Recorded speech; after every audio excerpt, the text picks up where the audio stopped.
Hi friends, మనం చేయబోయే recipe dosa prepare. దీనికి కావాల్సిన ఒక బౌల్ తీసుకోవాలి. ఒక బౌల్లో ఒక 2 కప్స్ రేషన్ బియ్యం వేసుకోవాలి.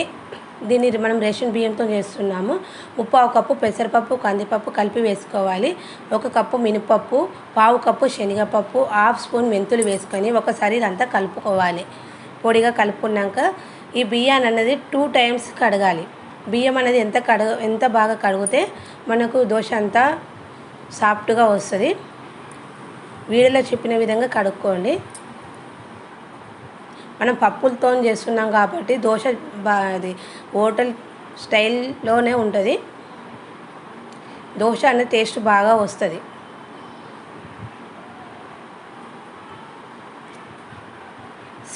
సేమ్ క్వాంటిటీతో చేస్తే దోశ అనేది పర్ఫెక్ట్గా వస్తుంది.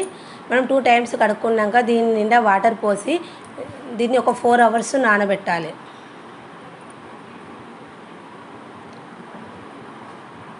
వాటర్ పోసి మూత పెట్టుకొని ఒక 4 అవర్స్ నానబెట్టుకోవాలి. 4 అవర్స్ తర్వాత మనకు బియ్యము పప్పులు అన్నీ నానిపోయినాక మనం కొంచెం మిక్సీ జార్లో వేసుకొని సన్నగా మిక్సీ పట్టుకోవాలి. మిక్సీ పట్టిన పిండిని ఒక బౌల్లోకి వేసుకోవాలి. ఇలా బౌల్లోకి వేసుకున్న పిండిని మూత పెట్టి ఒక 8 అవర్స్ నానబెట్టాలి. 8 అవర్స్ తర్వాత మనకు మూత తీసి చూస్తే పిండి అనేది పొంగుతుంది. పొంగిన పిండిని మనము దోశ పిండికి ప్రిపేర్ కావాల్సినంత ఒక చిన్న బౌల్లోకి తీసుకోవాలి. బౌల్లోకి తీసుకున్నాక దీనిలోకి కొంచెం సాల్ట్, కొంచెం చక్కెర వేసుకోవాలి. చక్కెర అనేది మనము దోశ పిండిలో వేసుకుంటే రెడ్గా కాలుతుంది. హోటల్ స్టైల్లోనే వస్తుంది.